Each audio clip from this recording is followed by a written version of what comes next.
முருகப்பெருமான் சொன்னார், எவ்வளவு பாவம் செஞ்ச நீ, எவ்வளவு பாவம் செய்தாய் என்று கேட்ட பொழுது அதை அளந்திட முடியாது. 7 வானம் 7 பூமி 7 கடலை அளந்து விடலாம், என்னுடைய பாவத்தை அளக்க முடியாது முருகா, நான் அவ்வளவு பாவங்களை செய்திருக்கிறேன். முருகப்பெருமான் சொன்னார், அவ்வளவுதானே, 7 வானம் 7 பூமி 7 கடல், இவ்வளவுதானே பாவம் செஞ்சிருக்கிற, இந்த பாவமெல்லாம் நீங்கிவிடும், போய்விடும்.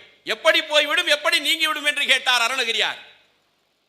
முருகப்பெருமான் சொன்னார், திருவண்ணாமலையிலே இன்று நாம் செல்லுகிறோமே, சடைமுடி கங்கை தரித்தாய் போற்றி, ஆரூர் அமர்ந்த அரசே போற்றி, சீரார் திருவையாரா போற்றி, அண்ணாமலையம் அண்ணா போற்றி, கண்ணாரமுத கடலே போற்றி என்று நாம் போற்றி கொண்டிருக்கிறோமே, அந்த திருவண்ணாமலையிலே பக்கத்திலே இருக்கக்கூடிய ஒரு வேப்ப மரத்திலே அது மாலை நேரமாக இருந்தது, காக்கைகள் எல்லாம் வந்து உட்கார்ந்து கொண்டிருந்தது.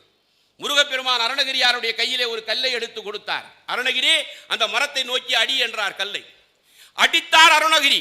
அந்த மரத்திலே இருக்கக்கூடிய ஆயிரக்கணக்கான காக்கைகள் பறந்து சென்றது, பறந்து சென்றது.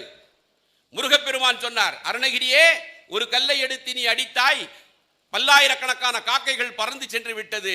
அதை போல முருகா முருகா முருகா முருகா முருகா முருகா முருகா என்கின்ற என்னுடைய நாமத்தை நீ சொன்னால் உன்னுடைய பாவங்கள் எல்லாம் பறந்து போகும் என்று சொன்னார்கள். முத்திக்கொரு வித்துக்குருவர